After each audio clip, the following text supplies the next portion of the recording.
अब देखना, अब देखो, अभी आ रही है, अब आ रही है।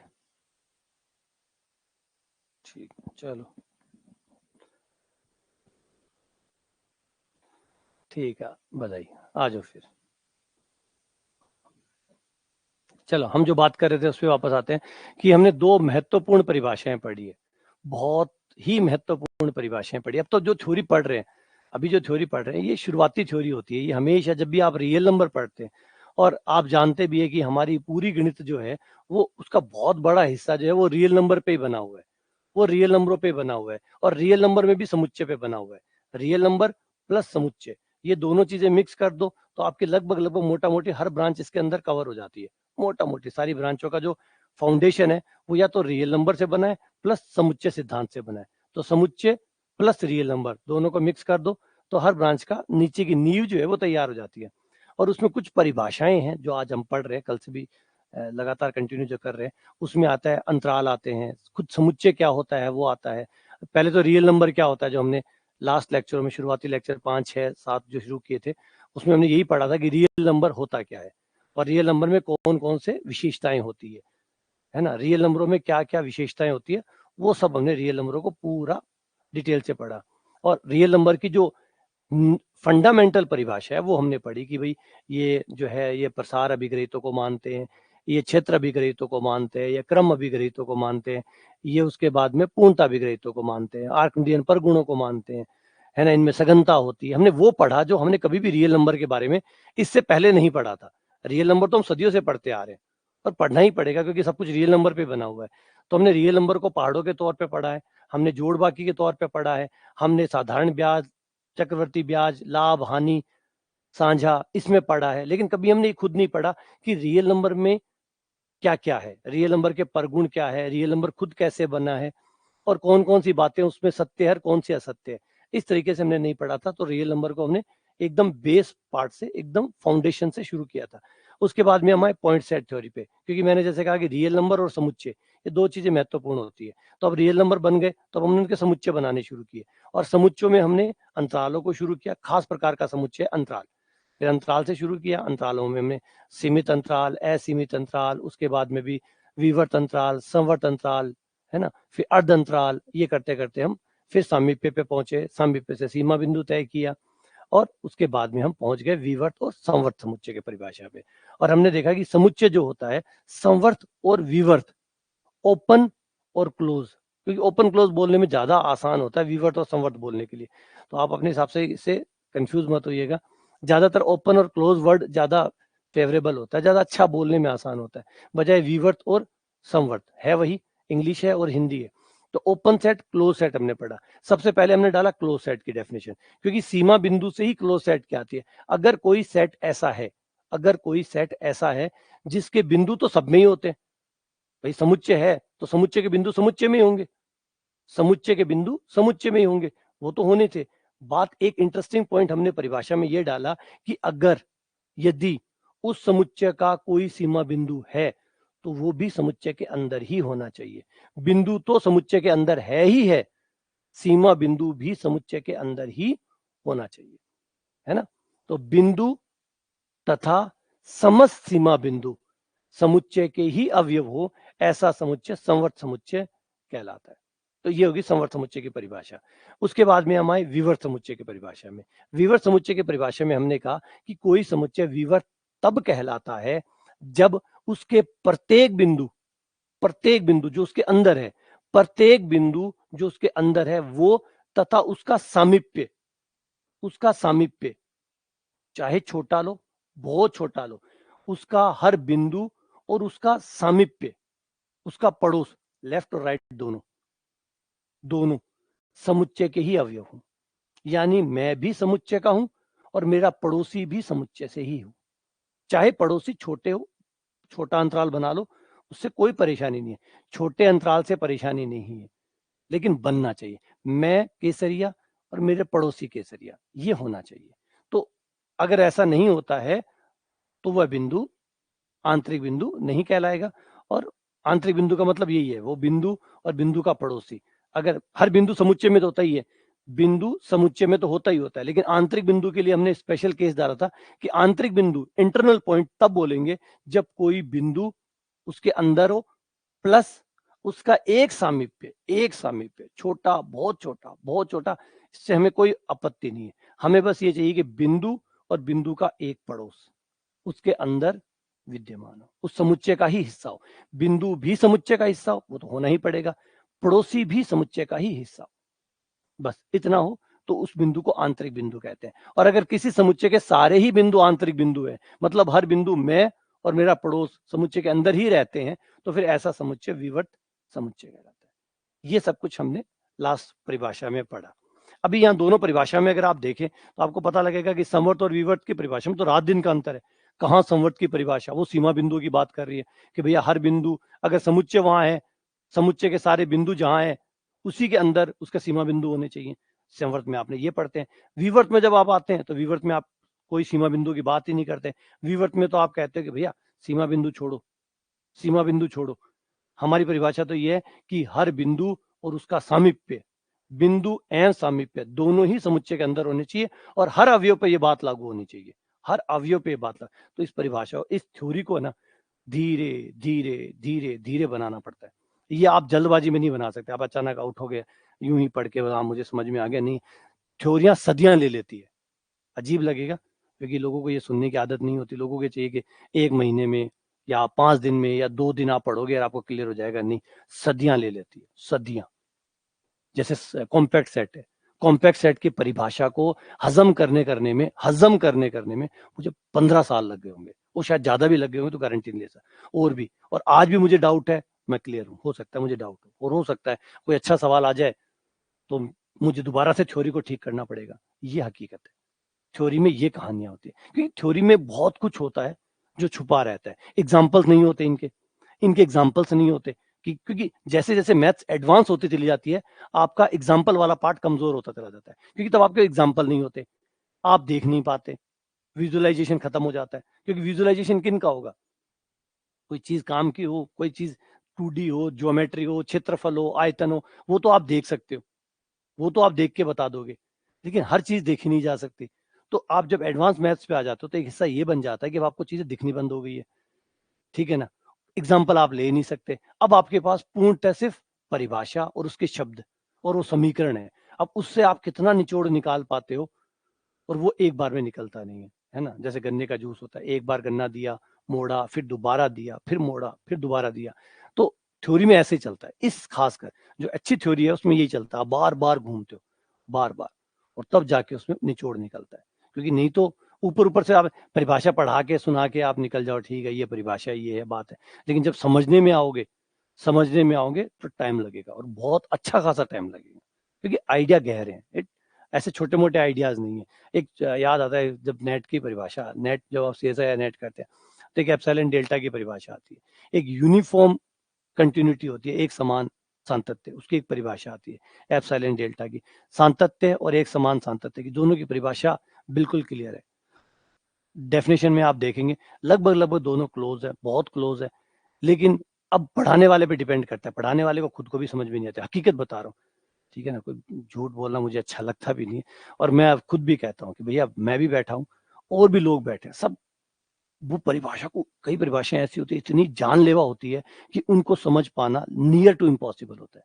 आप सोचो गुरुजी तो पढ़ाते हैं, तो पढ़ाना तो आसान है ही, परिभाषा यहाँ लिख दो, मैं पढ़ के बाँच के बता देशू, और देखो ओ रामलाल गयो, ओ गांव पुग्यो, ओ अठू चलियो, और आ हो गयो, और थारू हाँ भराणु सौ आसान है, टाबराऊ हाँ भराणी सौ आसान है। बेटा समझ में आ गई। अब बेटो नट दे तो बेटो कमजोर, बेटो नट दे तो कमजोर, तो क्यों हाँ समझ में आ गई, खाली बांची हूँ, समझाए तो क्यों को नहीं, खाली परिभाषा बांची हूँ। मारवाड़ी समझो ना, जैसा बांचने का मतलब होता है पढ़ के सुनाया, सिर्फ सिर्फ पढ़ के सुनाया परिभाषा, और कहा हाँ बेटा समझ में आ गई, और अगली लाइन तो पक्की, आगे की 2-3 लाइनें तो होशियार टाबरा की है। वे तो हर चीज में हाँ भर ले, वे तो हर चीज में हाँ भर ले। तो कहते बेटा घर का कागज लिया आया, बोले हाँ लिया आया, साइन कर दिया, बोले हाँ कर दिया, जमा करा दो। तो आगे वाली 2-3 लाइनें तो यहाँ की हुए, और वहां से हाँ भरणु सो पिछली लाइन में कोई मतलब को नहीं हुए, माने बिया हाँ ना कोई मतलब ही कोई, वहां तक तो बात ही कौन पुगे, वहां तक तो बात भी क्लास खत्म हुआ पछा 2 घंटा बाद पुगे। जब 2-3 घंटा हो जावे तो वांगन क्लास की बात पुगे, अच्छा सर आ बात कही। तो सबसे बड़ो काम है तो आप मत सोचो कि जो टीचर पढ़ा रहा है उसको डाउट नहीं है, वो पढ़ा रहा है क्योंकि उसे पता है। मैंने कहा ना बच्चों से हाँ भरवानी है, सब हाँ भर दे ना, हाँ ठीक है, और करवा के दिखा दो। मैं कह रहा हूँ 2-3 परिभाषाएं ऐसी है, एक्सप्लेन करवा के दिखा दो, आप जान निकल जाए। और समझ खुद को नहीं आती, खुद को क्लियर नहीं होती है परिभाषाएं, कॉम्पैक्ट सेट की परिभाषा करवा दो क्लियर। विवर्त संवर्त समुच्चय है, उसके खास जो आता है, जो अभी आप आगे बढ़ते हैं परिभाषा में, तो उसमें कई पॉइंट्स ऐसे आते हैं, उसको क्लियर करवा के दिखा दो, मुश्किल हो जाएगा, नियर टू इम्पॉसिबल होता है। और वो उनके लिए होता है जिसने इस पे समय बिताया हो। ये परिभाषाएं ऐसी है जिसपे आपको समय बिताना होता है, 3-3 महीने, 4-4 महीने आप बार बार परिभाषाओं को देखते हो, अलग अलग सवालों के साथ परिभाषा को सेट करते हो, और फिर धीरे धीरे धीरे जाके वो रस बनना शुरू होता है, जो एक समझ पैदा करता है। अच्छा, फिर कई साल बाद मुंडा सा आवाज आया, अच्छा ये एक की परिभाषा बात चाल है ना। चलो,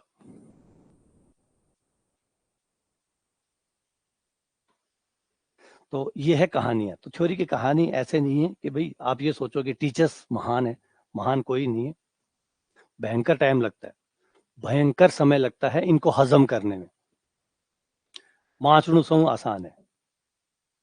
आ जाओ विवर समुच्चय के कुछ उदाहरण लेते हैं। विवर समुच्चय के उदाहरण,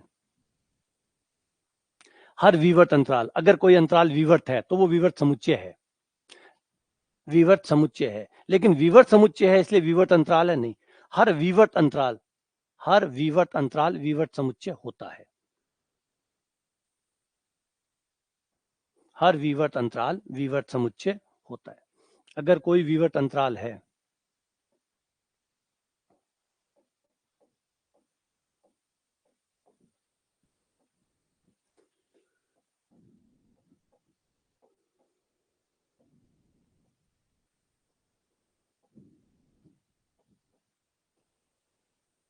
विवर्त अंतराल विवर्त समुच्चय,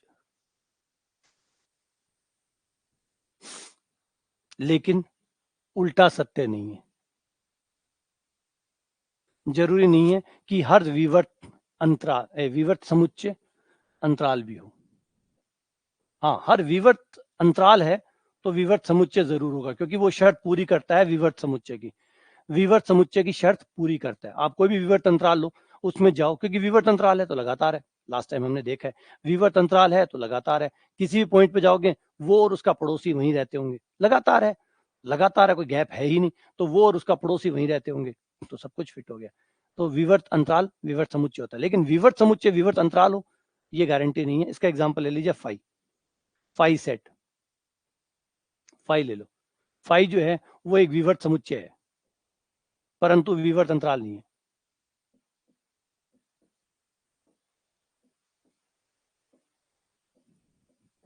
कोई अंतराल है ही नहीं है, क्योंकि अवयव ही नहीं है, कोई अवयव इसमें है ही नहीं, कोई अवयव इसमें है ही नहीं। फाई जो है वो विवर्त समुच्चय। अच्छा, फाई विवर्त कैसे हुआ? फाई विवर्त हुआ परिभाषा के कारण। परिभाषा ने कहा क्या? परिभाषा ने कहा कि समुच्चय के प्रत्येक बिंदु को अपना एक प्रतिवेश समुच्चय के भीतर ही रखना होगा या होना होगा, या हर बिंदु का एक प्रतिवेश समुच्चय के अंदर होगा। बिंदु ही नहीं है तो काहे का प्रतिवेश? जब बिंदु ही नहीं है तो काहे का प्रतिवेश? तो बाय डिफॉल्ट ये परिभाषा पे खरा उतर गया। बाय डिफॉल्ट ये परिभाषा पे खरा, क्योंकि परिभाषा ने कहा है कि भैया प्रत्येक समुच्चय को ऐसा करना होगा, अगर कोई अवयव ऐसा नहीं करता है तो वो विवर्त समुच्चय नहीं होगा। तो यहाँ तो अवयव ही नहीं है, तो सभी शर्तें पूरी कर रहे हैं। अपराधी कौन हुआ? है ना, अपराधी कौन हुआ? कोई होगा तो ही तो होगा। तो यहाँ कोई अपराधी नहीं है, इसका मतलब यहाँ कोई भी जुर्म नहीं हो रहा, यहाँ कोई अपराध नहीं हो रहा। तो खाने सोचो परिभाषा ने क्या कहा? परिभाषा ने प्रत्येक अवयव को अपना एक सामीप्य समुच्चय के भीतर होना चाहिए, बिंदु और उसका सामीप्य अंदर होना चाहिए। तो अगर कोई भी ऐसा बिंदु मिल गया जो अंदर है परंतु सामीप्य उसका बाहर निकल रहा है, तो फिर वो विवर्त समुच्चय नहीं है। लेकिन यहाँ तो कोई बिंदु ही नहीं है, यहाँ तो कोई बिंदु ही नहीं है, फाई तो खाली है, खाली है तो इसको कोई सामीप्य लाना ही नहीं पड़ेगा। तो बाय डिफॉल्ट ये सच हो गया, इसलिए फाई जो है वो विवर्त समुच्चय हो गया।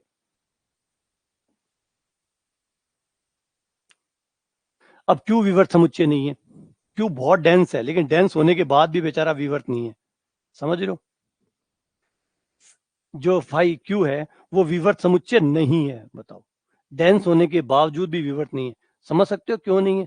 क्योंकि क्यू चाहे कितना भी डेंस हो, इसमें जगह खाली होती है और इसमें परिमेय अपरिमेय संख्याएं इसके बीच में होती है। किसी भी पॉइंट पे आप जाओगे तो पूर्णतः पड़ोस बन ही नहीं पाएगा। जैसे इस येलो पॉइंट पे गए, ठीक है, ये बहुत ज्यादा क्लोज है, ये बात सच है और भयंकर सच है। लेकिन हर बिंदु पे जाओगे और उसका कोई भी पड़ोस बनाओगे तो ये खुद पीला है, लेकिन इसका पूरा पड़ोस पीला नहीं होगा, इसका पड़ोस किसी और कलर का भी होगा। इसका पड़ोस में बीच में वो आ जाए ना अपरिमेय आ रहा बे, बीच में कुछ नहीं करना खतर भी आजी, तो इको पड़ोस कब तो छोटो बना लियो थे, इको पड़ोस कितनो भी छोटो बना लियो, इनमें दूसरा आर घुस सी, क्योंकि अपरिमेय संख्या है। याद करो, दो परिमेय संख्याओं का बीच में अनंत अपरिमेय घुस जाए, फिर अनंत अपरिमेय संख्याओं के बीच में परिमेय संख्या घुस जाए, तो ये जो आपस में ये जो खिंडारा क्यों ना मामलो, ई वजह से एक कद्दे भी एक दूसरे को भलो को नहीं होने दे, कद्दे भी एक दूसरे को भलो को नहीं। परिमेय की जब भी बात करा, सघनता की बात करा, हम अपरिमेय आ जाए, अपरिमेय की बात करा हम परिमेय आ जाए, वो आर सारा न खराब कर दे। अब जगह खाली रहेगी। अब इको पड़ोस में अनंत बिंदु है, लेकिन उसके बावजूद भी पड़ोस पूरा इसका होना चाहिए था। हमने परिभाषा में क्या कहा था, बिंदु उसी समुच्चय का, मतलब वो भी केसरिया और पड़ोस भी केसरिया। तो यहाँ पड़ोस केसरिया नहीं होगा, क्योंकि केसरिया में कुछ काला काला जैसे, तो इस वजह से पड़ोस पूरे तरीके से क्यू में नहीं आएगा। ये जो सामीप्य है ये इसका नहीं आएगा, नाइबरहुड ऑफ ए पूरे तरीके से बिलोंग नहीं करेगा क्यू में। चाहे हम छोटा बना ले, कोई फर्क नहीं पड़ता हम कितना छोटा बनाते हैं, हम कितना छोटा बनाते हैं, क्या कोई फर्क पड़ेगा? जितना भी छोटा बना लो आप, जितना जितना जितना जितना छोटा बना लो, अपरिमेय तो उसमें घुसेंगी, और अपरिमेय घुसेंगी तो पूरा परिमेय हुआ नहीं। भाई बिंदु की परिभाषा क्या है, बिंदु भी परिमेय हो, बिंदु के पड़ोसी भी परिमेय हो। पड़ोस चाहे छोटा बनाओ, इतनी छूट है, छोटा बनाने की छूट है, जितना चाहे छोटा बनाओ। हमें ये नहीं मतलब कि बड़े वाला चाहिए और बड़े वाला चाहिए और बड़े वाला चाहिए, नहीं। हमारा मतलब सिर्फ है कि भाई हमें पड़ोसी चाहिए। एक छोटा सा प्रतिवेश बना के दिखा दो, लेकिन बस एक शर्त है, बिंदु भी हमारा, पड़ोसी भी हमारे। अब बिंदु तो हमारा, पड़ोसी पूरे हमारे नहीं है, कुछ पड़ोसी हमारे हैं और कुछ बाहर के, फिर वो नहीं चलेगा। ठीक है, इस वजह से क्यू जो है वो विवर्त नहीं हुआ, आर विवर्त है। आर विवर्त है, क्यों? क्योंकि आर में स्पेस खाली होता ही नहीं है, आर में कोई और आता ही नहीं है, आर में कोई और आता ही नहीं, तो आर विवर्त है। आर पे किसी पे भी पॉइंट पे चले जाओ, आर के किसी भी पॉइंट पे चले जाओ, है ना, आर की अवयव है। आर लाइन तो पूरी स्ट्रेट है एकदम, ये देखो, किसी भी पॉइंट पे जाओ, बिंदु भी येलो और हर बिंदु का पड़ोस भी येलो, देख लो, तो ये डन हो गया।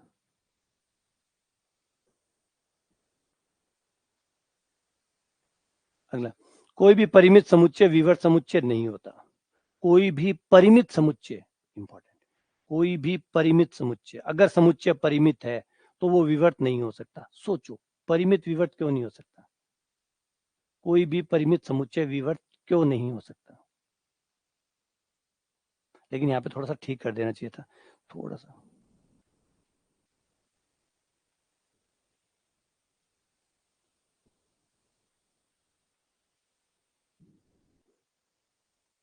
प्रत्येक अरिक्त परिमित समुच्चय, क्योंकि जो रिक्त होता है, अरिक्त वर्ड यूज करो, क्योंकि गड़बड़ हो सकती है इसमें, क्योंकि परिमित में 5 भी आता है, परिमित में 5 भी आता है, क्योंकि 5 को भी परिमित बोलेंगे, 5 में कोई अवयव नहीं है, 0 अवयव है।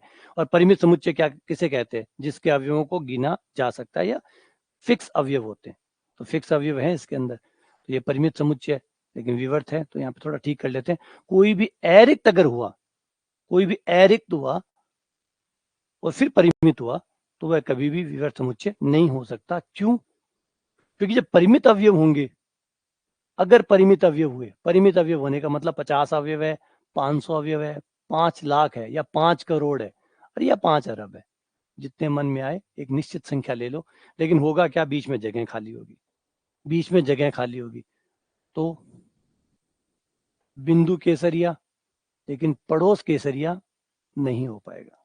पूरा पड़ोस केसरिया नहीं हो पाएगा।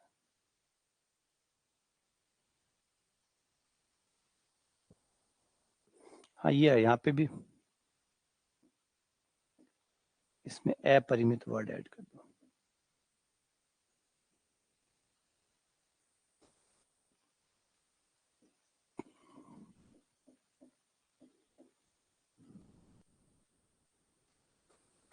प्रत्येक परिमित समुच्चय विवर्त नहीं है, ये आपका बन गया।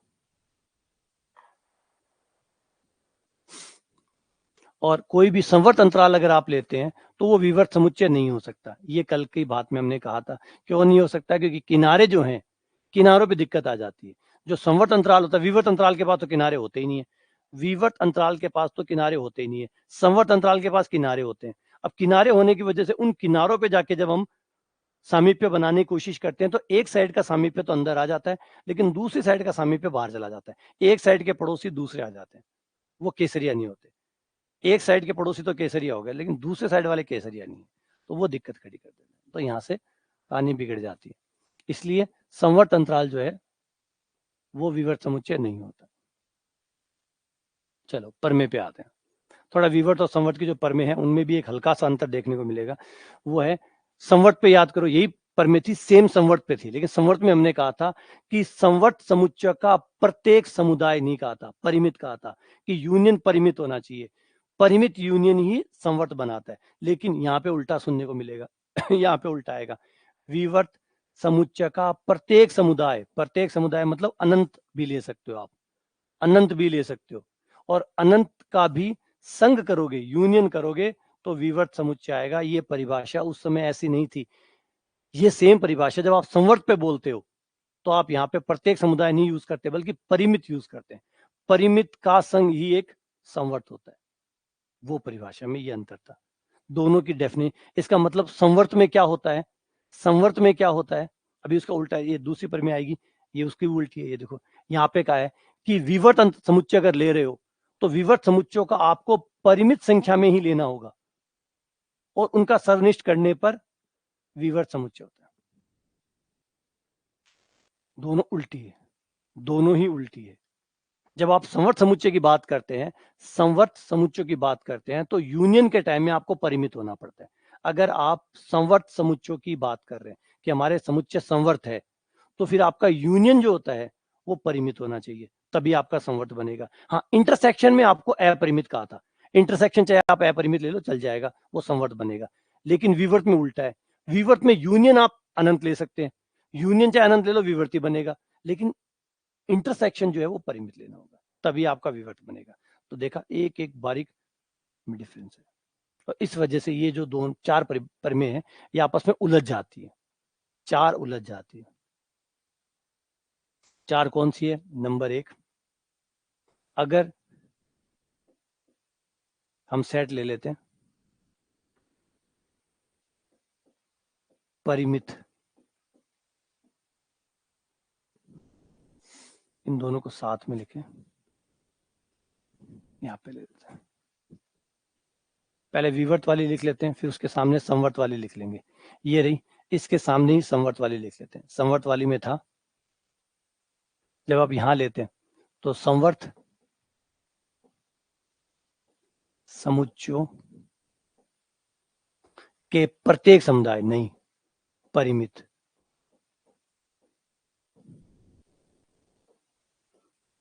का संघ एक संवर्त समुच्चय होता है। ये दोनों में अंतर था। विवर्त में तो यूनियन आप अनंत का कर लो, आपको विवर्त ही मिलेगा, लेकिन ये बात संवर्त के लिए लागू नहीं है। संवर्त के लिए परिमित संख्या में आप संघ करोगे तो ही संवर्त आएगा। अभी चारों इतनी उलझ जाती है आपस में कि कुछ कुछ समय बाद में कंफ्यूज हो जाते हैं कि कौन किसके लिए था, कौन किसके लिए था। इसका मतलब है कि संवर्त के केस में परिमितों का यूनियन करने पर संवर्त आता है, लेकिन अनंत का यूनियन करने पर क्या आएगा इसकी गारंटी नहीं है। इस केस में विवर्त वाले में आप अनंत का यूनियन करिए, मतलब अनंत आ गया तो फिर परिमित भी आ जाएगा, परिमित आए चाहे अनंत आए उसमें कोई दिक्कत नहीं, जब अनंत तक हाँ है इसका मतलब परिमित के लिए भी हाँ है, फिर सबके लिए हाँ है। तो इस केस में आप कितनों का भी यूनियन करो, विवर्त अगर सेट है तो फिर कितनों का भी यूनियन करो विवर्त ही बनेगा, यहाँ कोई पाबंदी नहीं है। लेकिन यहाँ पे संवर्त के लिए पाबंदी है कि संवर्त जो है वो परिमित ही होना चाहिए, उनका कलेक्शन जिनका आप यूनियन करवा रहे हैं वो परिमित होने चाहिए। परिमित मतलब 50, 100 या 500 सेट ही होने चाहिए, अनंत सेट नहीं होने चाहिए, वरना उनका यूनियन वापस संवर्त की गारंटी खत्म हो जाएगी। यही अगर हम इंटरसेक्शन में देखें, विवर्त में उल्टा मिलेगा। अब यहाँ पे आपको मिल रहा है किसी परिमित संख्या में विवर्त समुच्चय। अब इसकी परिभाषा संवर्त के लिए है, संवर्त समुच्चयों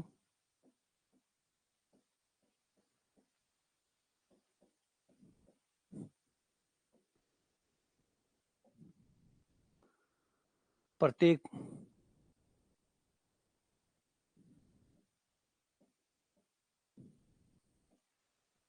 प्रत्येक समुदाय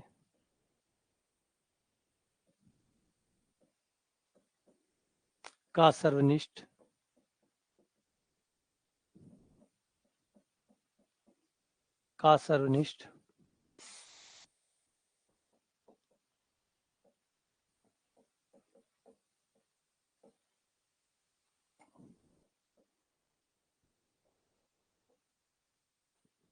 ये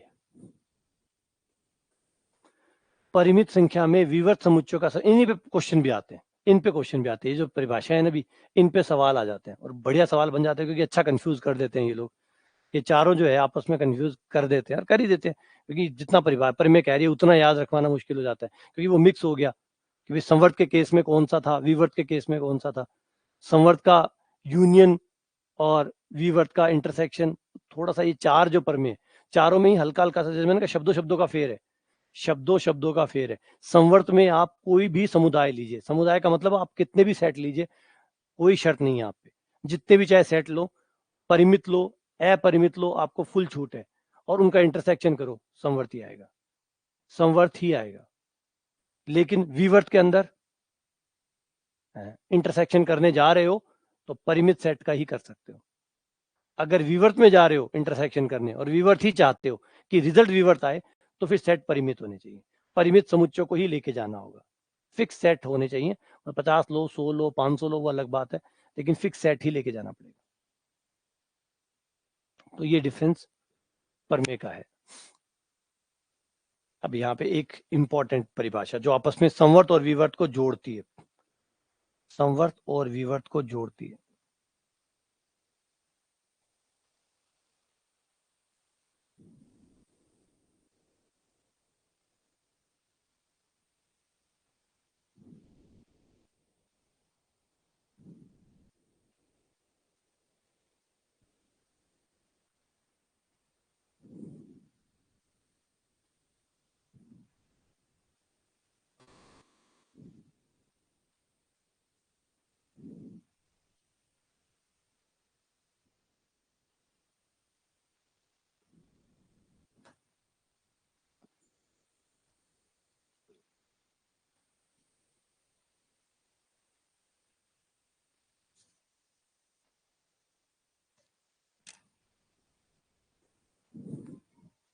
ठीक है, आ जाओ अब इस परमे आ जाओ। परमे बहुत अच्छी है, ये बहुत इंपॉर्टेंट परमे है।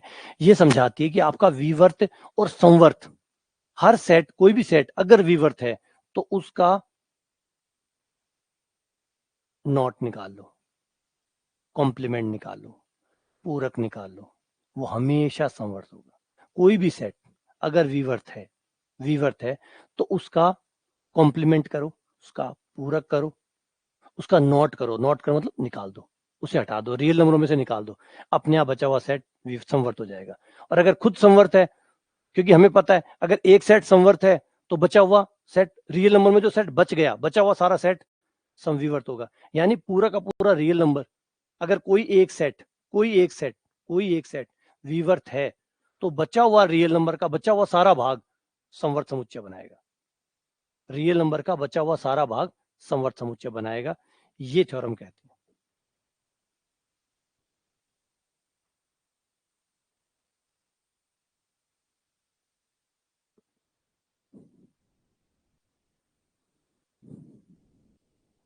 एस विवर्त है तो उसका कॉम्प्लीमेंट जो आप निकालेंगे, कॉम्प्लीमेंट, इसको हम एस डैश भी कहते हैं, जिसका मतलब होता है आपने आर में से एस को माइनस कर देना है, आर में से एस को निकाल देना है, तो ये कॉम्प्लीमेंट आ जाएगा। लेकिन यहाँ पे भी गलत फहमी में मत आ जाना, कई गलत फहमियां हो जाती है। एक गलत फहमी तो नॉर्मल ये हो जाती है कि भैया हर समवर्ट वीवर्ट सेट एक दूसरे के कॉम्प्लीमेंट होते हैं, हर कोई नहीं होते, हर कोई नहीं होते, हर कोई नहीं होते। फॉर एग्जाम्पल मैंने कहा, ध्यान से सुनना, मैंने कहा R1 विवर्त है और R2 समवर्त है, R1 विवर्त है और R2 समवर्त है, ये मैंने कहा। और आपने कहा अच्छा, इसका मतलब फिर R1 का कॉम्प्लीमेंट ही R2 है, R1 का कॉम्प्लीमेंट ही R2 है। नहीं, गलत। ये कब कहा पर मैंने ये कब कहा?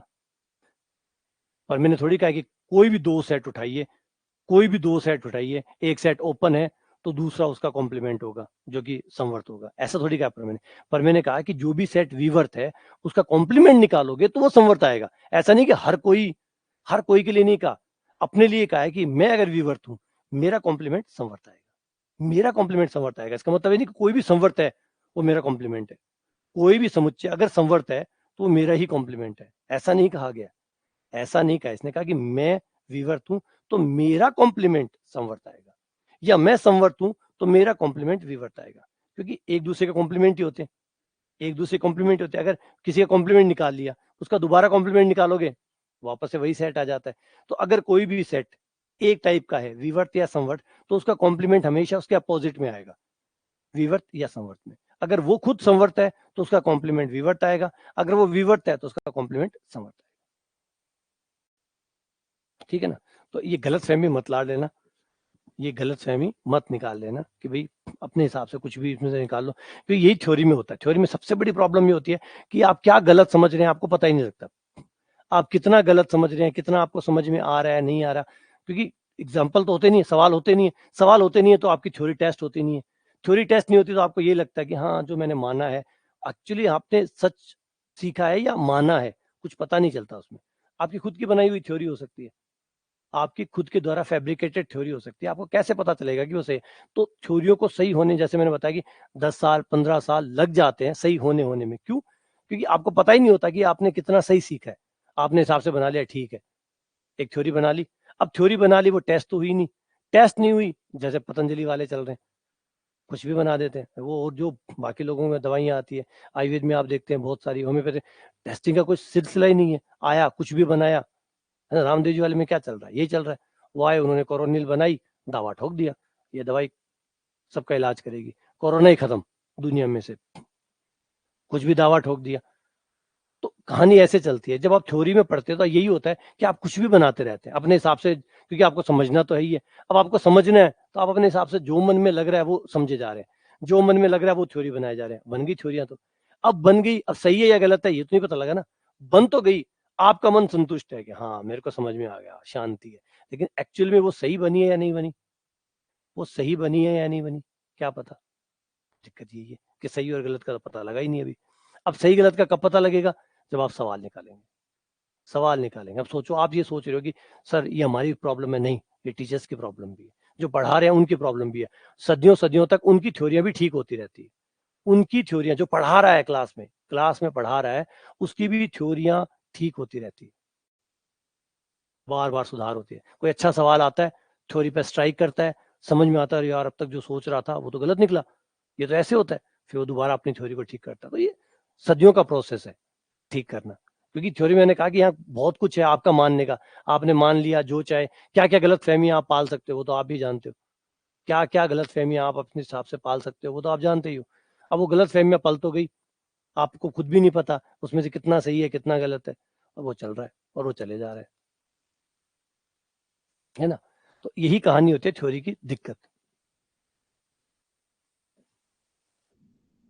सबसे अच्छा तरीका ये होता है, सबसे बेस्ट तरीका ये होता है कि जब भी आप थ्योरी को पढ़े, जब भी थ्योरी को पढ़े, हर एक शब्द को पढ़े, और जितना बता रहा है सिर्फ उतना पढ़े, जितना बता रहा है, एक भी चीज अपने तरीके से मत जोड़े। और अगर आप जोड़ते हैं, इन मान आप कुछ जोड़ रहे हैं, कुछ अपने हिसाब की कोई थ्योरी इसमें सेट कर रहे हैं ताकि आपकी कंफ्यूजन क्लियर हो जाए, जो भी जोड़ रहे हो उसको साइड में लिखो और चेक करो कि क्या वो परिभाषा के हिसाब से मैच कर रही है नहीं कर रही है। बहुत दोहन करना पड़ेगा उसका, बहुत शोधन करना पड़ेगा। अगर वो शोधन करने के बाद सेट हो गई तो वो सही थ्योरी है, वरना गलत है। तो थ्योरी में ये टाइम ज्यादा लगता है। तो कोई भी सेट समवर्त हो या विवर्त हो, दोनों साइड से ये बात लागू है, क्योंकि दोनों साइड लिखा हुआ है। अगर कोई सेट, अगर मैं इसको आर कह देता हूँ, ये आर तो नाम पड़ा है, कोई और नाम दे देता हूँ, इसको मैं एम सेट दे देता हूँ, तो ये अगर एम हो गया तो ये एम का पूरक हुआ। फिर एम का पूरक क्यों है ना, क्योंकि पूरक का पूरक ही तो वापस से एस आएगा, पूरक का पूरक ही तो एस आएगा। तो इसका नाम अगर मैंने एम रख लिया तो फिर ये एम का पूरक हो गया। एम का एस कौन हुआ, एम का पूरक। तो अगर ये एम बोलता हूं तो ये एम का पूरक है। इसका मतलब अगर कोई सेट समवर्त है तो उसका पूरक विवर्त है, अगर वो विवर्त है तो उसका सेट समवर्त है। तो उस सेट, जो भी सेट अगर समवर्त या विवर्त में से, उसका डैश निकाल दो, बचा हुआ सेट उसके समवर्त या विवर्त में से दूसरा होगा। अगर वो समवर्त है तो उसका डैश विवर्त होगा, अगर वो विवर्त है तो उसका डैश समवर्त होगा। ठीक है, क्लियर है ये बात। इनके प्रूफ करोगे तो और मजा आएगा, प्रूफ देखिएगा इनके, टाइम मिले तो। प्रूफ बहुत अच्छे होते हैं इनके। आ जाओ, अगला कहानी है open cover. Open cover of A set, एक समुच्चय का विवर्त आवरण। विवर्त आवरण ये बड़ा टेढ़ा कंसेप्ट है, बहुत बहुत टेढ़ा है। कोशिश करना इसको आत्मसात करने की। क्या कहता है ये कहता है कि मान लो आपके पास कोई सेट है, सेट ऑफ रियल नंबर है एस। आपके रियल नंबरों में से आपने एक समुच्चय बनाया, चाहे जो बनाइए, कोई पाबंदी नहीं है, ये वाला वो वाला, क्योंकि यहाँ पे कुछ लिखा हुआ नहीं है। कुछ लिखा हुआ नहीं है इसका मतलब है परिमित बनाइए, अपरिमित बनाइए, सभी प्रकार के समुच्चय आप बना सकते हैं। तथा एक सेट है सी, सी के अंदर A1 A2 A3 A4 A5 dash dash करके बहुत सारे विवर्त समुच्चय है। A1 एक विवर्त समुच्चय है, A2 एक विवर्त समुच्चय है, A3 एक विवर्त समुच्चय है, A4 एक विवर्त समुच्चय है, and dash dash dash dash बहुत सारे विवर्त समुच्चय चलते जा रहे हैं। A1 A2 A3 A4 A5 A6 A7 and so on. लेकिन एक कमाल की बात यह है कि ये जो सारे विवर्त समुच्चय, सबके सब विवर्त है, सबके सब विवर्त समुच्चय, इन सारे विवर्त समुच्चयों का जब आप यूनियन करते हैं तो आप देखते हैं कि पूरा का पूरा एस जो है वो इनके अंदर आ जाता है। एस इनके अंदर आ गया। जब इन सारे सेट्स का आप यूनियन कर देते हैं तो आपका पूरा एस इनके अंदर आ जाता है। मतलब इसे कहते हैं कवर। कवर के आपका A1 सेट, आपके एस के कुछ अवयव A1 में आ गए होंगे या नहीं भी आए होंगे, कुछ A2 में आ गए होंगे, कुछ A3 में। एस अगर इनके यूनियन में आ रहा है, इसका मतलब एस का कोई अवयव, कुछ अवयव, एस के कुछ अवयव को A1 ने कवर किया होगा, मतलब A1 के अंदर चला गया होगा, कुछ अवयव A2 के अंदर चला गया होगा, कुछ अवयव A3 के अंदर चले गए होंगे, कुछ A4 के अंदर चले गए होंगे, कुछ A5 के अंदर चले होंगे। फाइनली इन सब ने मिला के आपके एस को ढक लिया है, ढक लिया, कवर कर लिया। जैसे ये आपका सेट है एस। वैसे ऐसा नहीं होता सेट, हम रियल नंबर का पढ़ रहे हैं तो वो सब कुछ लाइनों पे होगा। लाइन वाला भी बनाऊंगा, एक बार पहले इससे समझा देता हूँ। ये आपका एस है। अब इस एस को, ये रहा A1, ठीक है। A1 किसी को कवर नहीं कर रहा। A1 ने एस के कोई अवयव को कवर नहीं किया, मत करो, कोई बात नहीं। हमने कौन सा कहा है कि A1 कवर, हमने तो ये कहा है कि जब सबको मिलाओगे तो एस इसके अंदर आ जाएगा। तो फिर ये रहा A2, इसने भी एस के किसी भी अवयव को कवर नहीं किया है। फिर आया A3, A3 ने इसे इसे इसे इसे और इसे अपने अंदर A3 के अंदर कवर कर लिया। फिर आया A4,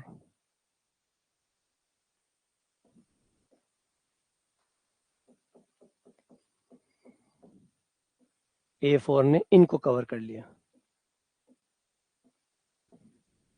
फिर आया A5,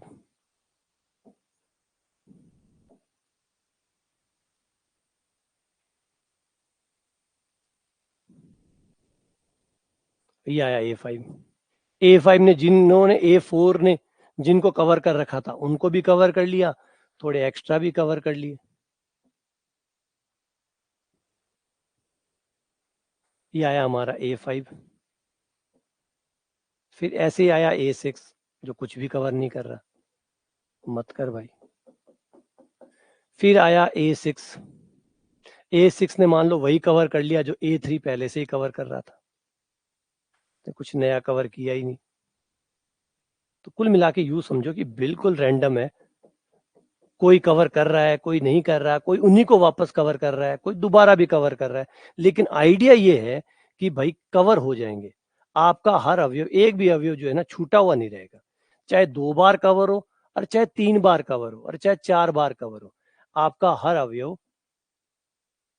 आपका हर अवयव किसी ना किसी समुच्चय से ढका जाएगा। ढका जाएगा मतलब चद्दरें हैं, यूं समझो ये चद्दरें हैं, इन्होंने आपके समुच्चय को ढक लिया है।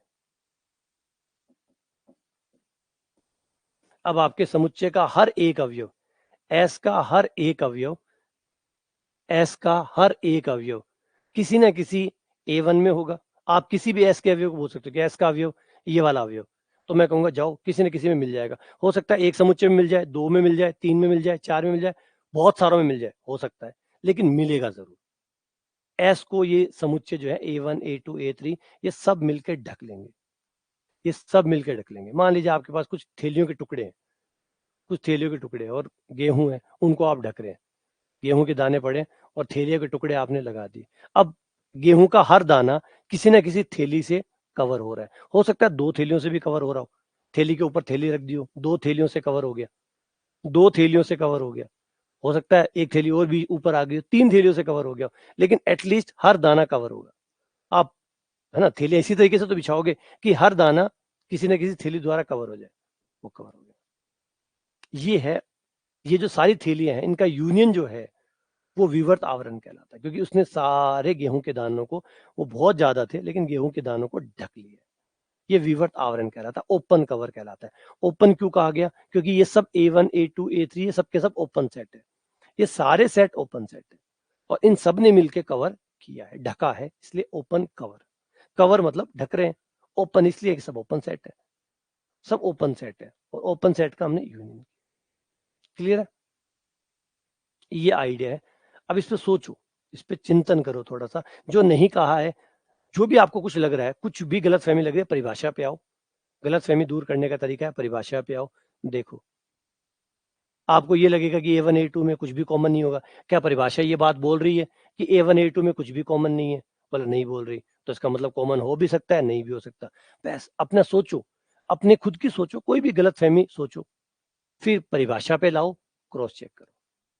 देखो, एक आदमी ने डाउट क्लियर करने के लिए बिठाणु पोसाओ को नहीं, है ना, कोई भी आदमी को नहीं कि जो फलाना भी जयपुर वाली कोचिंग आ रहा, गुरु जी ने घर बिठा लिया 24 घंटा, गुरु जी बैठो और हमारा डाउट क्लियर करो। आ चीज तो ना तो पहले कदे हुई और ना 1000 साल बाद में कदे हुई उसे।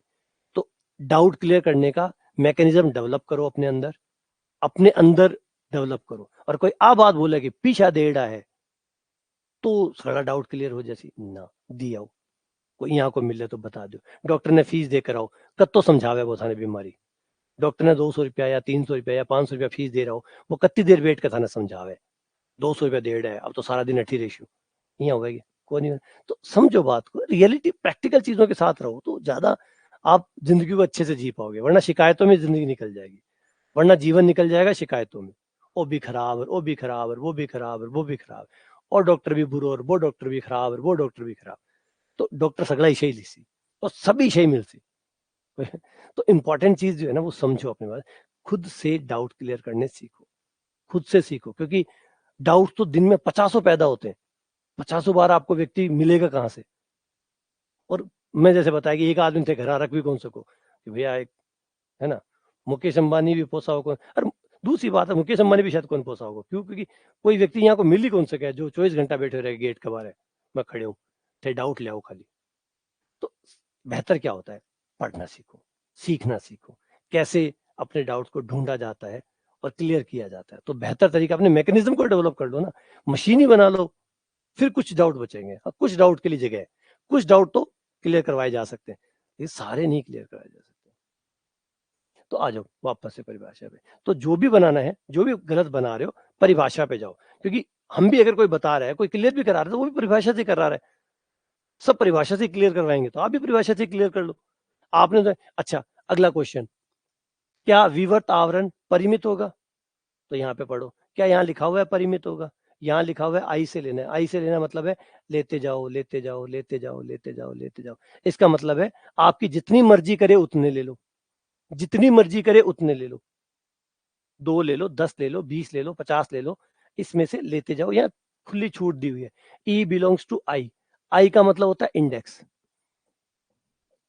मतलब हमने एक समुदाय बनाया हुआ है, एक इंडेक्सिंग की हुई है 1 2 3 4 5 6 7, और वहां जाके आप अपनी मर्जी से ये पहला सेट ले लिया, दूसरा ले लिया, तीसरा ले लिया, चौथा ले लिया, बस 4 ही लूंगा, ठीक, 5 लूंगा, ठीक, सारे लूंगा, अनंत लूंगा, ठीक, कोई मना ही नहीं कर रहा। तो बस उद्देश्य क्या है कि इन सारे सेट्स के, ये जितने भी सेट है, इनका यूनियन करने पर आपका एस पूरे तरीके से ये कवर हो जाएगा।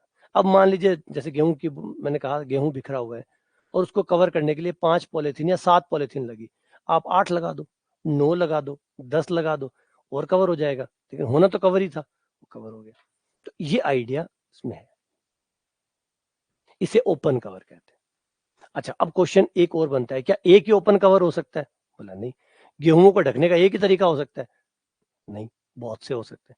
बहुत से तरीके से आप कवर कर सकते हैं, बहुत से तरीके से, बहुत से अलग अलग प्रकार के ये समुदाय जो है, ये ऐसे अलग अलग, जैसे मैंने अभी इसको कवर किया है, किसी और तरीके से भी कवर कर सकता था, किसी और तरीके से भी। बहुत सारे तरीके ऐसे हो सकते हैं जिससे मैं समुच्चय को ओपन कवर दे सकता हूं, मतलब ढक सकता हूं। अब इसी कहानी में जब आगे बढ़ते हैं तो एक क्वेश्चन और पैदा होता है जो इंटरेस्टिंग है, वो है फाइनाइट सब कवर।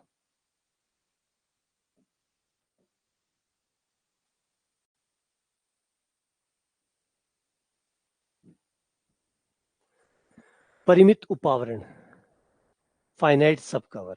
जो आपने अभी कवर बनाया है, जो भी आपने कवर बनाया है, क्या उस कवर में, उस कवर में से जो भी ओपन कवर था आपका, जो भी ओपन कवर था, उसमें परिमित भी हो सकते हैं, उसमें अपरिमित भी हो सकते हैं, जो भी हो, अभी उसकी बात नहीं कर रहे हम ये कह रहे हैं कि क्या उस ओपन कवर में से हम परिमित संख्या में कवर ले लेते, A1 A3 A5 A7 जो मन में आए, लेकिन परिमित संख्या में कवरों को रख के तब भी क्या उसको ढक सकते हैं?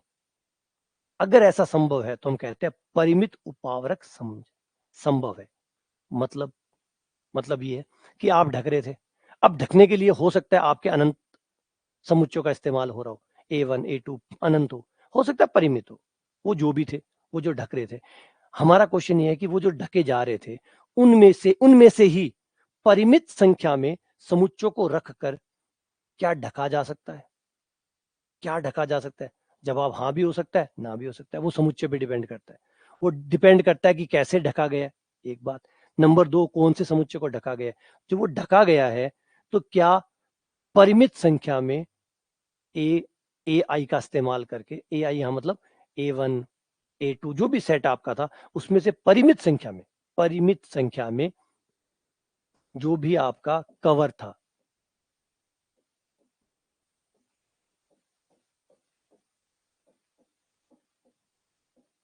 इन्हीं में से, बाहर से नहीं, इन्हीं में से, ये अनंत है, इनमें से आप अपनी मर्जी से परिमित परिमित 50 निकाल लो, 100 निकाल लो, 1000 निकाल लो, 10,000 निकाल लो, 10 करोड़ निकाल लो, 10 अरब निकाल लो, इसमें से 10 अरब निकाल लो, 10 खरब निकाल लो, लेकिन फिक्स संख्या में निकालने के बाद, फिक्स संख्या में यहां से निकालते जाओ, निकालना फिक्स है।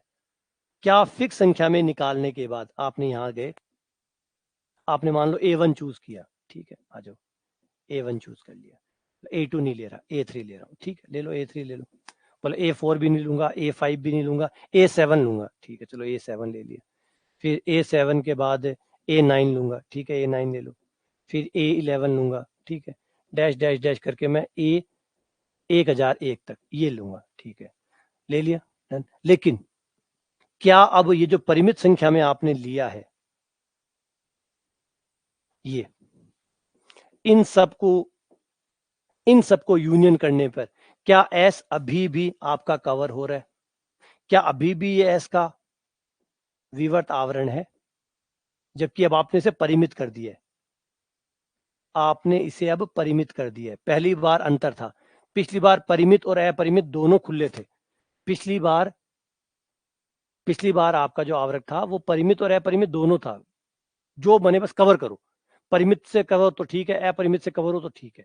अब हमारा क्वेश्चन ये बन गया, क्या परिमित संख्या में उसको कवर किया जा सकता है? परिमित संख्या में उसी सेट में जितने आपने यूज किए थे उनमें से सिर्फ परिमित संख्या में हमने समुच्चय को रखें और एस को कवर करें, क्या ये संभव है? अगर संभव है तो हम कहते हैं कि उस समुच्चय का फाइनाइट सब कवर परिमित उपावरक विद्यमान है। परिमित उपावरक विद्यमान है। परिमित उपावरक, उपावरक मतलब जो आवरक था उसका छोटा समुच्चय, वो भी परिमित समुच्चय विद्यमान है जिससे हम उसको कवर कर सकते हैं। आइडिया अभी भी कवर करने का, अभी भी कवर करने का। पिछली बार ये था कि बस कवर होना चाहिए, चाहे परिमित हो चाहे अपरिमित हो, चाहे परिमित हो चाहे अपरिमित हो। इस बार ये आइडिया कि भैया कवर तो करना है लेकिन परिमित संख्या में कवर करना है। ऐसे नहीं कि आप थैलियां पे थैलियां लगाए जा रहे हो, अनंत संख्या में थैलियां लगा रहे हो, नहीं, परिमित संख्या में थैलियां लगानी, तो मामला पेचीदा है। ठीक है, ये देखो अभी भी कवर हो रहा है लेकिन अब परिमित संख्या में, अब संख्या परिमित है, इतना फर्क है। अब इसी से आइडिया निकल के आता है कॉम्पैक्ट सेट का। चलो पहले एक एग्जांपल कर लेते हैं।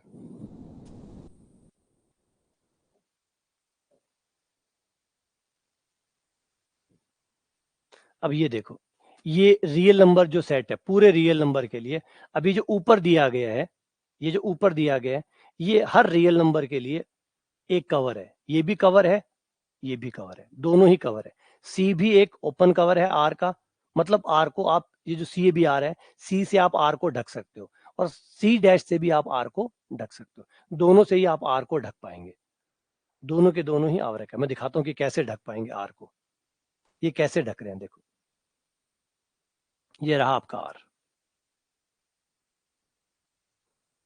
आइडिया को समाहित करने की कोशिश करो, मामला पेचीदा है, मामला पेचीदा है, बिल्कुल पेचीदा है, कोई दो राय है ही नहीं। क्योंकि मैंने पहले कहा कि थ्योरी के आइडिया बड़े गहरे होते हैं और कब समझ में आएगा इसका कोई एक समय भी नहीं है कि भैया आज समझ में आ जाएगा, 2 दिन बाद समझ में आ जाएगा, नहीं है। कुछ कड़ियां होती है जो अधूरी रहती है और वो कभी कभी कुछ और पढ़ रहे होते हैं, कुछ और समझ रहे होते हैं, तब वो कड़ी जुड़ जाती है। तो ऐसे ही वो चीजें फिर ठीक होती होती मजबूत थ्योरी बनाते हैं, है ना, तो समय लगता है। देखो पहले n का मान 1 रखने पर आपका a1 बन गया, जो कि होगा -1 से लेकर +1 तक।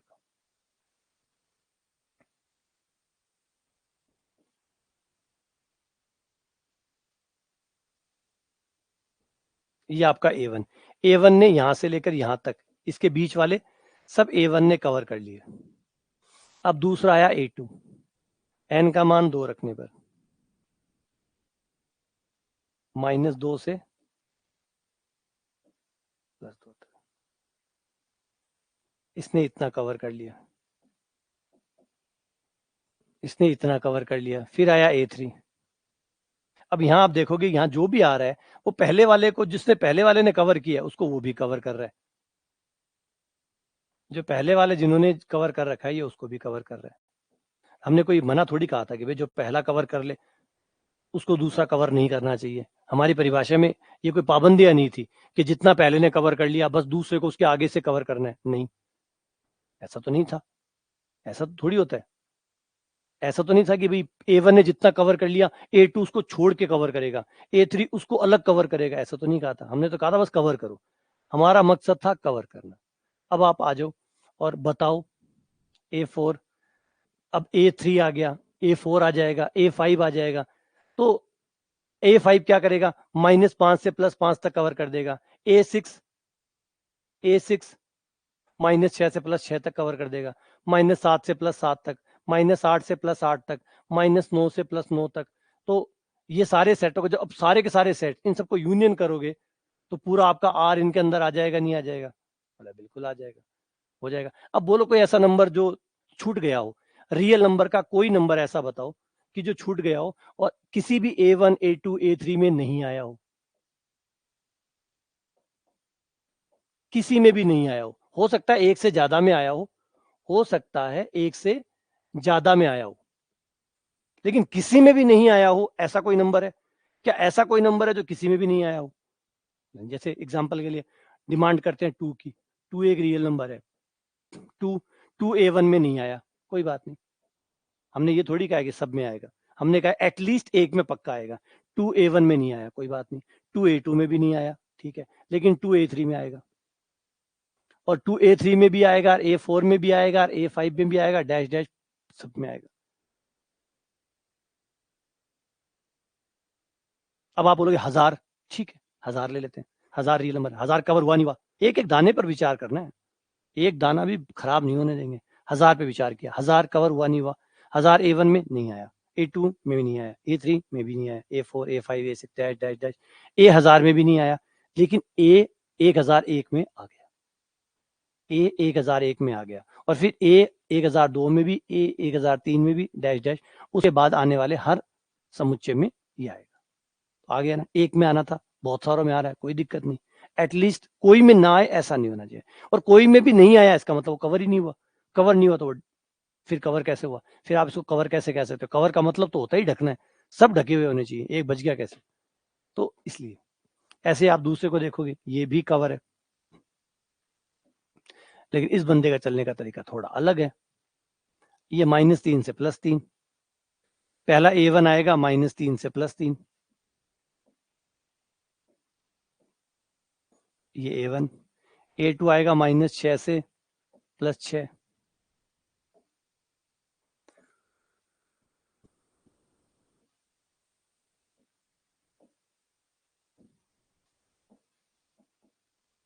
A1 A2 A3 dash dash. अब इसमें भी आप गौर करो और बोलो कि कोई नंबर छूटा, कोई नंबर नहीं छूटेगा इसमें भी, तो दोनों के दोनों ही। अच्छा, विवर्त आवर्त क्यों कहा गया? क्योंकि सबके सब अंतराल है, सबके सब विवर्त अंतराल है, और हमने पढ़ा है कि हर विवर्त अंतराल एक विवर्त समुच्चय भी होता है, इसका मतलब सबके सब विवर्त समुच्चय है, और सबके सब विवर्त समुच्चय हैं और कवर कर रहे हैं, इसका मतलब ये एक विवर्त आवरक है। पूरे रियल नंबर का, तो सोचो पूरे रियल नंबर को ढका जा सकता है, तो छोटे छोटे समुच्चयों को भी तो ढका जा ही सकता है। अब मामला आगे है हमारा, इस पे बढ़ते हैं। ये देखो, ये रहा हमारा एक और 0 और 1 का आवरक, आपका 0 1 है, 0 1 का एक विवर्त आवरक, ये देखो ये 0 1 का एक आवरक है, बना के देखते हैं।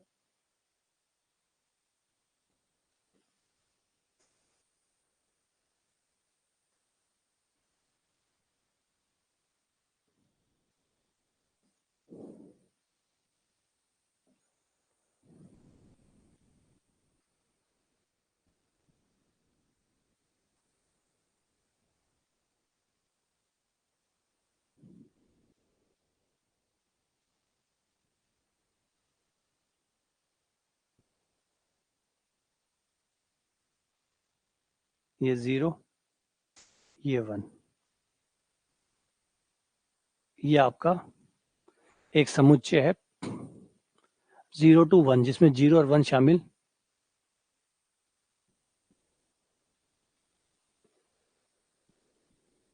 ये 0 ये 1।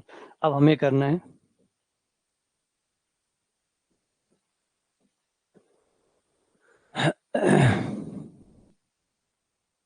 इसमें x का मान रखते जाओ, बहुत सारे x के मान है भाई, जानलेवा है, ये सारे x के मान रखते जाओ और देखो क्या क्या कवर होगा, तो बहुत लंबा चौड़ा खून पी जाएगा ये तो। यहाँ 0 से लेकर x का मान 0 से लेकर 1 तक रखते जाओ, और जितने भी विवर्त अंतराल बनते जाएं, हे भगवान, जितने भी विवर्त अंतराल बनते जाएं, और इस बार इतने ज्यादा विवर्त अंतराल बनेंगे, इतने ज्यादा बनेंगे, क्योंकि आप 0 से 1 के बीच में सारे मान रखेंगे, रखते जाएंगे, बनाते जाएंगे, बनाते जाएंगे, बनाते जाएंगे, बनाते जाएंगे, आप इसमें कंटिन्यूसली बनाते जाएंगे। कंटिन्यूसली। अब आपको क्वेश्चन ये है कि अब इसको बनाना संभव नहीं है। अब आप एक क्वेश्चन की डिमांड करो कि भाई कौन सा नंबर है छूट गया तो बताओ, फिर मैं वो ढूंढ के बताता हूँ। आप कोई का नंबर कोई चूक गया है तो बताओ कि कोई नंबर कहाँ चूक गया है, क्योंकि बनाना संभव नहीं है। क्योंकि आप क्या क्या रखोगे, आप 0.1 0.2 0.3 0.4 रखोगे, ये इतने से थोड़ी होगा। 0 से 1 के बीच में सारे नंबर है, सारे नंबर रखने हैं। अब सारे नंबर रखते जाओगे तो बहुत सारे विवर्त अंतराल आएंगे, और पहली बात तो हमें पहले पता ही नहीं है कि कितने नंबर है ये 0 से 1 के बीच में कितने नंबर है, वो सारे रखने हैं आपको, और सबसे ये बनाने हैं और फिर कवर करना है। तो इस बार जो कवरिंग है वो भयानक है, भयानक कवरिंग होने वाली है। तो अब बात ये करते हैं कि भाई कोई नंबर है क्या जो छूटा है, कोई नंबर है जो छूटा है।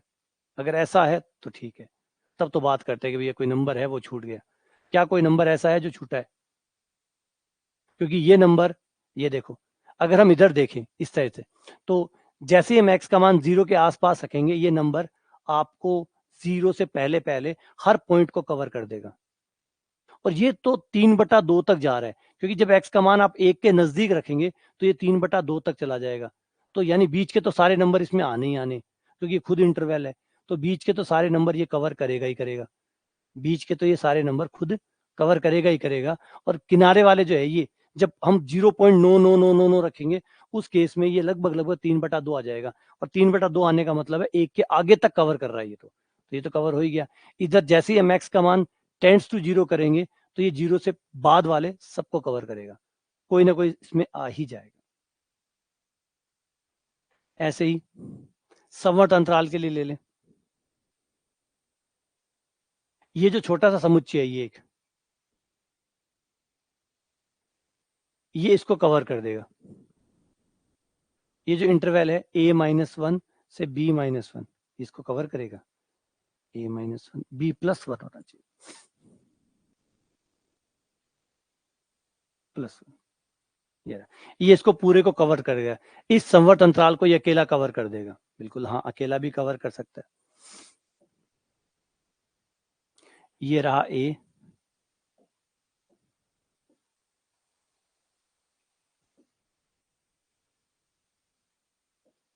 ये रहा आपका b, a और b।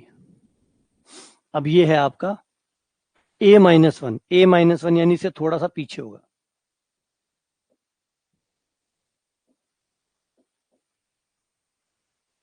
a-1 शामिल नहीं है, b+1 इससे थोड़ा आगे होगा, b+1 ये भी शामिल नहीं है, क्योंकि छोटा अंतराल लगाया हुआ है। अब ये देखो, ये यहां से लेकर इसमें आपका पूरा समुच्चय कवर हो गया। तो कुछ जरूरी नहीं है कि आप अनंत समुच्चयों से ही कवर करो।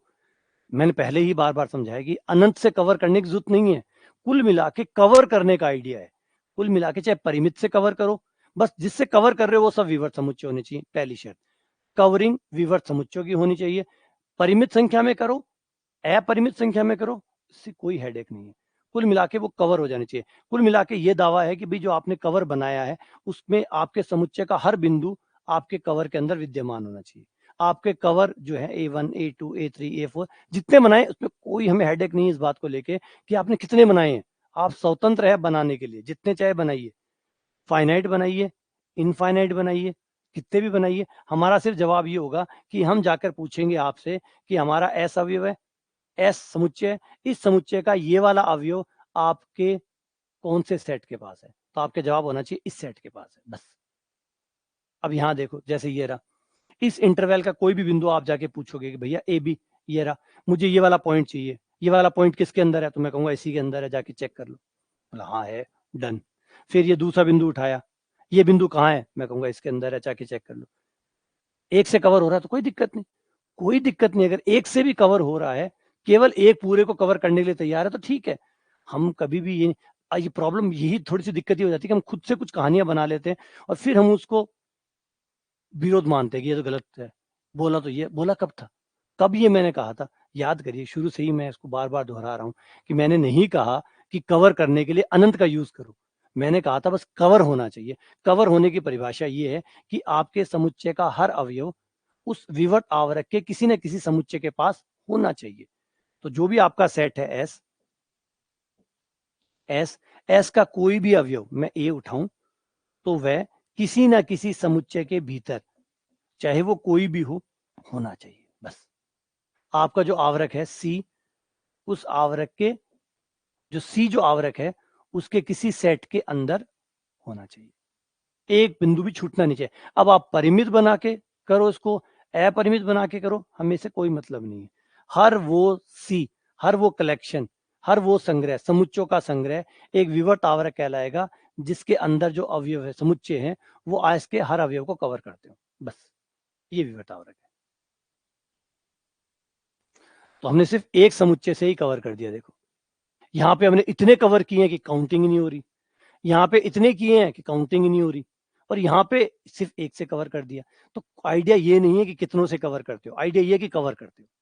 आइडिया ये है कि आप कवर करते हो, ना कि ये कितनों से कवर करते हो। हाँ, अब इसके बाद आइडिया जो आगे बनता है कॉम्पैक्ट सेट का, ये है इंपॉर्टेंट। ये कहता है कि आप किसी सेट को कॉम्पैक्ट सेट, कॉम्पैक्टनेस जानते हैं, कॉम्पैक्ट बोलते हैं जो हैंडी होता है, जिसको आप कहीं भी एडजस्ट कर सकते हैं, जिसको आप कहीं भी एडजस्ट कर सकते हैं, उसको कॉम्पैक्ट कहते हैं। कॉम्पैक्ट वर्ड बहुत फेमस होता है, हम भी नॉर्मली होते हैं, बहुत कॉम्पैक्टेबल है ना, बहुत कंपेटिबल है, बहुत कॉम्पैक्ट है। मतलब वो चीज जिसको आप बैग में कहीं भी सेट कर सकते हो, थोड़ी सी जगह मिली आपने वहां सेट कर दिया। तो यही समुच्चय के लिए कि कोई समुच्चय कॉम्पैक्ट सेट तब कहलाएगा, कोई जरूरी नहीं कॉम्पैक्ट हो भी सकता है, नहीं भी हो सकता है, शर्त है पूरी करेगा तो कॉम्पैक्ट, नहीं करेगा तो नहीं। शर्त ये है कि उसको कवर करने वाले जितने भी ओपन कवर हैं, जितने भी ओपन कवर है, एस को कवर कर, किसी एक ओपन कवर की बात नहीं हो रही है, किसी एक ओपन कवर की बात नहीं हो रही है। एस का जितने भी ओपन कवर है, C1, C2, C3, C4, C5, C6, जितने भी ओपन कवर है, जितने भी ओपन कवर है, ये सबके सब इसको कवर करते हैं अपने अपने तरीकों से। सबके सब एस को कवर करते हैं अपने अपने तरीकों से। अब हमारा पार्ट ये है कि ये जितने भी ओपन कवर है, इन सब का फाइनाइट सब कवर होना चाहिए।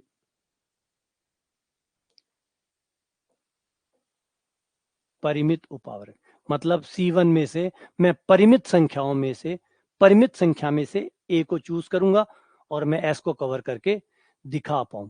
सबका परिमित उपावरक विद्यमान होना चाहिए, सबका परिमित उपावरक विद्यमान होना चाहिए।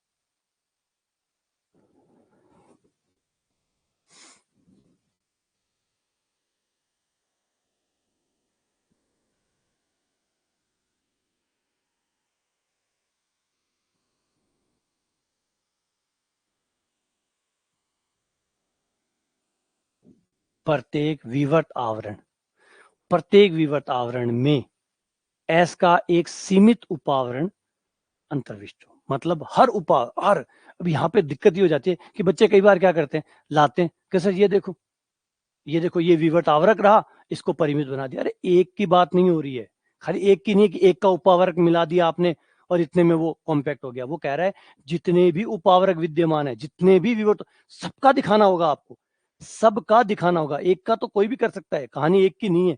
यहाँ पे जो वर्ड इंपॉर्टेंट है वो है प्रत्येक। कोई भी विवाद उसका विद्यमान है, सारे विवर्त आवरक जो उसके विद्यमान है, उन सब का परिमित होना चाहिए, सबका। ऐसा नहीं खाली C1 का परिमित दिखा दिया हो गया काम, नहीं, C2 का भी दिखाना पड़ेगा। C2 का भी एक परिमित, जो C2 जो भी उपावरक लेके आए, जो भी आवरक लेके आए, उन सबका परिमित उपावरक निकाल के दिखाना होगा, सबका। अगर दिखाने में असंभव होए, ऐसा ना कर पाए, तो भाई गई भैंस पानी में, सबका। तो दिक्कत यही तो आ जाती है सबका, सब में फिर मामला फंस जाता है। आप 2 का दिखा दोगे, 3 का दिखा दोगे, आपको फिर दिखाना पड़ेगा, क्योंकि कॉम्पैक्ट कह रहे हो ना। कॉम्पैक्ट कहने का मतलब आप ये कह रहे हो कि ये किसी कहीं भी सेट किया जा सकता है, इसको कहीं भी आप सेट कर सकते हो, कहीं भी सेट कर सकते हो। फिर आपको देखो मेरे थैले में मैंने सेट करके दिखा दिया, आपके थैले में करके दिखा दिया, ठीक है। किसी और के थैले में, किसी और के बैग में, किसी और के अटैची में, किसी और के कोने में, आपको हर जगह उसको दिखाना पड़ेगा, हर जगह, कि वो हर जगह सेट हो सकता है। तो ये तो कॉम्पैक्ट नहीं बोल सकते। कॉम्पैक्ट ये एक थैले, फिर आपका थैला स्टैंडर्ड बन जाएगा, है ना। फिर उसे WHO में रखवाना पड़ेगा, मतलब वर्ल्ड जो है यूएनओ में, सॉरी, यूएनओ में रखवाना पड़ेगा आपका थैला, कि ये थैला यहाँ रखो, ये स्टैंडर्ड थैला है। कोई भी सेट कॉम्पैक्ट चेक करवाना हो तो इस थैले में लाके रखना पड़ेगा। आपका थैला हाथ से गया, है ना, इसलिए अपने थैले को घर पे ही रखना, बाहर मत निकालना, वरना मानक मान लिया तो वो फिर यूएनओ में ले जाएंगे, फिर हर चीज को आपके थैले में रख के चेक करेंगे।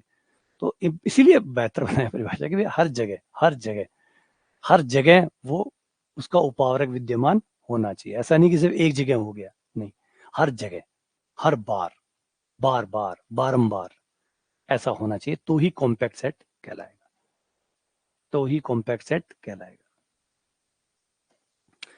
अब परिभाषाओं पे आ जाते हैं कुछ। हैनी बोरेल थ्योरम, ये कमाल की थ्योरम है, HB थ्योरम इसको कहा जाता है, HB थ्योरम।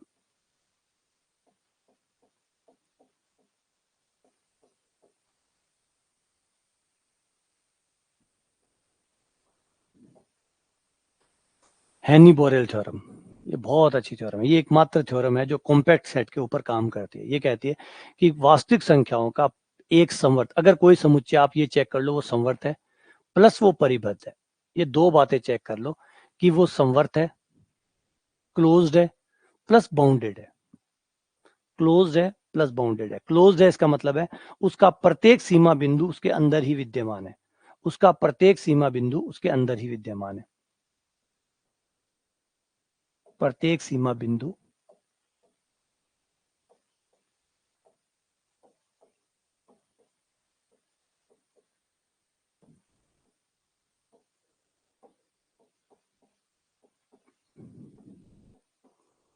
अंदर विद्यमान है।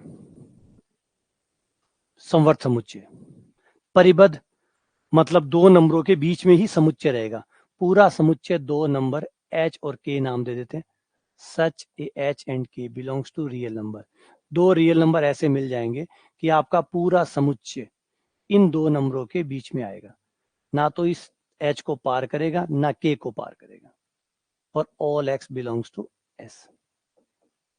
आपके समुच्चय के हर अवयव दो नंबरों के बीच में होगा, और आपके समुच्चय का प्रत्येक सीमा बिंदु आपके समुच्चय के भीतर ही होगा। अगर ऐसा है, ये दो बातें सत्य है, तो फिर प्रत्येक विवर्त आवरक का, फिर देखिए, प्रत्येक विवर्त आवरण का एक सीमित उपावरण अंतर्विष्ट होगा। मतलब प्रत्येक विवर्त आवरण का अगर उपावरण, परिमित उपावरण विद्यमान है, इसका मतलब सन्हत है, कॉम्पैक्ट है। तो हर वो सेट कॉम्पैक्ट होगा, हर वो सेट कॉम्पैक्ट होगा जो संवर्त है प्लस परिबद्ध है। इस पर ऐसे लिखा है, संवर्त प्लस परिबद्ध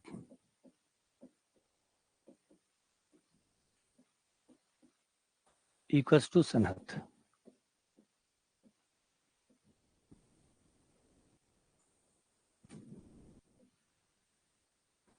कोई भी समुच्चय संवर्त हुआ, परिबद्ध हुआ, तो वो सन्हत होगा।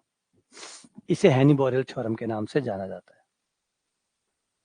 ठीक है, बहुत महत्वपूर्ण परिभाषा होती है जब आप बीएससी में पढ़ते हैं, तो थ्योरम रहती है बहुत ही इंपॉर्टेंट। क्योंकि एक अच्छी बात यह है कि ये जो थ्योरम है, ये थ्योरम लगभग लगभग, ये भी रियल नंबरों के लिए पढ़ रहे हैं, अभी आप लोग इसको रियल नंबरों के लिए पढ़ रहे हैं, आप आगे देखेंगे तो ये आगे भी सच होती है। ये लगभग लगभग हर स्पेस के ऊपर काम करती है, सिर्फ रियल नंबरों की बात नहीं है। रियल नंबरों से बाहर के जो स्पेस है, मैट्रिक्स स्पेस, जब आप पढ़ेंगे तब भी आप देखेंगे एचबी थ्योरम तब भी काम करती है। यानी अदर स्पेसेस जो हैं उन पे भी ये थ्योरम बहुत बढ़िया तरीके से यही रिजल्ट काम करता है कि कोई संवर्त है प्लस परिबद्ध है इक्वल टू सनत है।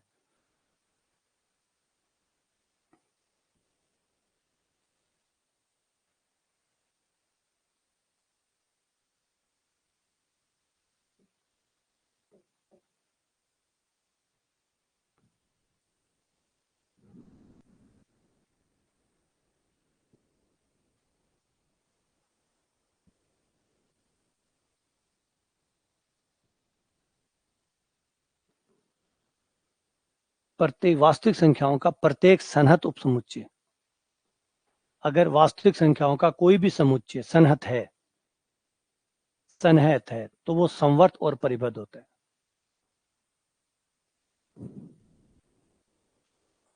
अगर कोई समुच्चय सन्हत है, संवर्त और परिबद्ध होता है तो सन्हत होता है, लेकिन सन्हत है तो भी संवर्त और परिबद्ध होगा, तब भी संवर्त और परिबद्ध होगा। यार ये गड़बड़ है, ये गड़बड़ है, ये गड़बड़ है, कुछ कुछ गड़बड़ है।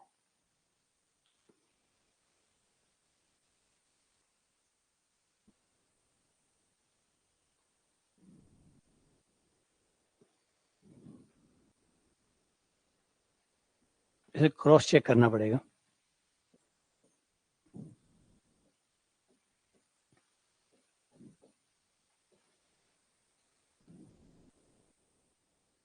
इस थ्योरम को मुझे क्रॉस चेक करना पड़ेगा, क्योंकि हो सकता है इसमें थोड़ा मुझे गड़बड़ लग रही है, कुछ कमी रही से लग रहा है, या हो सकता है सही भी हो, लेकिन थोड़ा सा गड़बड़ सी कहानी लग रही है। हाँ, संवर्त और परिबद्ध होता है तो सन्हत होता है, लेकिन सन्हत होता है तो संवर्त और परिबद्ध होता है, इसमें कुछ किंतु परंतु है, जो अगले लेक्चर में अगली क्लास में देखेंगे। ठीक है, तो थोड़ा सा आइडिया कॉम्प्लिकेटेड है ना, कोशिश करिए इसको समझने की, इसको जानने की, इसको जमाने की, क्योंकि हाथों हाथों नहीं जमेगा, ये बात तो पक्की बात है। हाथों हाथों डाइजेस्ट होने वाला आइडिया ही नहीं है, पचने में बहुत टाइम लेता है, और है भी धीरे धीरे। और फिर क्या होगा कि ऐसे भी नहीं है कि आप ये सोच रहे हो कि ये पक क्यों नहीं रहा, वो इसलिए नहीं पक रहा कि आपकी मैथ की और चीजें जो है वो कमजोर है, और समझ कमजोर है। जैसे समुच्चय की समझ इतनी मजबूत नहीं है, अंतरालों की समझ इतनी मजबूत नहीं है, तो पांचवा माला तभी तो मजबूती से रह पाएगा ना जब नीचे के माले ठीक होंगे। तो कई बार आप सनत को दोष दे रहे हो, सनत समझ में नहीं आ रहा। सनत, अरे सनत इसलिए नहीं समझ में आ रहा कि सनत को जो चाहिए वो ही कमजोर है। जैसे फॉर एग्जाम्पल, एक अच्छा एग्जाम्पल आता है कि बच्चे को आप दूध पिलाते हैं, फिर कहते हैं बच्चा जो है वो उसका कैल्शियम कमजोर कैसे आ रहा है, इतना दूध पिलाते हैं फिर कैल्शियम कमजोर कैसे आ रहा है। अरे गलत नहीं कर रहे, आप दूध पिला रहे हैं सही है, दूध से कैल्शियम आता है, लेकिन कैल्शियम को एब्जॉर्ब करने के लिए जो विटामिन चाहिए, जो मिनरल्स चाहिए, बच्चे में वो शरीर में है ही नहीं। तो चाहे आप कितना भी दूध पिला दो, वो टिक ही नहीं रहा है, वो कैल्शियम बन ही नहीं रहा है। तो समझिए, वो जो दूध आप पिला रहे हैं वो दूध कैल्शियम नहीं बन पा रहा, कारण कि दूध में से जो कैल्शियम एक्सट्रैक्ट करते हैं हमारे शरीर के, जो मिनरल्स चाहिए, जो प्रॉपर विटामिन चाहिए, वो है ही नहीं उसकी बॉडी में। तो वो दूध उसके लिए जस्ट पानी की तरह काम कर रहा है, आ रहा है जा रहा है, आ रहा है जा रहा है, और आप सोच रहे हो मैं तो दूध पिलाए जा रहा हूँ, टिक कैसे नहीं रहा। तो कहानी यहाँ पे दिक्कत आ जाती है कि कई बार आपको जो आप सोचते हो, आप तो सनत को दोष दे रहे हो, जैसे आप दूध को दोष दे रहे हो कि दूध मिलावट को आ रहे हो, दूध बेकार आ रहे हो, दूध खराब आ रहे हो। लेकिन आज समझ कौन पा रहे कि दूध की गलती को नहीं हो सके, कई गलती अब भी हो सके कि वो प्रॉपर हमारे अंदर वो ऑब्जर्वेशन पावर जो उसको एब्जॉर्ब कर सके वो है ही नहीं, वो मिनरल्स की कमी है। अच्छा, वो कौन से हैं वो भी नहीं पता, कौन से हैं वो कम है। तो गणित की जैसे जैसे और ब्रांचेस, जब आप गणित को और पढ़ते हैं तो वो जब ठीक होती है तो धीरे धीरे आपके सारे कंसेप्ट भी ठीक होने लग जाते हैं। है नहीं कॉम्पैक्ट और अकेला कंसेप्ट है, नहीं, और भी बहुत सारी चीजें हैं गणित की जो वो धीरे धीरे जब वो ठीक होती है तो धीरे धीरे आपके ये भी ठीक होने लग जाते हैं। है ना, तो इसलिए कभी हेडेक मत लीजिएगा। कई बच्चे हेडेक ले लेते हैं, मतलब सनत समझ में नहीं आया। एक्चुअली सनत नहीं समझ में आया या ये चीजें नहीं समझ में आया तो उसका बड़ा कारण एक होता है कि आपके गणित के कुछ और समझ जो है वो कमजोर है, और जैसे जैसे वो बनेगी ये भी बननी शुरू हो जाएंगी। है ना, अब इस पे आप वही है, दूध आपने सोचा कि अच्छा 1 किलो दूध से कैल्शियम नहीं बना, कैल्शियम की कमी आ रही है, चलो कल से 2 किलो कर दो, कल से 2 किलो कर दो, कल से 2 किलो कर दोगे तो ज्यादा टॉयलेट जाएगा। हुआ कुछ नहीं अभी भी, 1 किलो के बजाय आपने 2 किलो दूध कर दिया, अब वो टॉयलेट ज्यादा जा रहा है, बस बाकी इतना ही है, बाकी बात वही है, एब्जॉर्ब अभी भी नहीं हुआ, तो बस आपने उसके टॉयलेट की फ्रीक्वेंसी बढ़ा दी।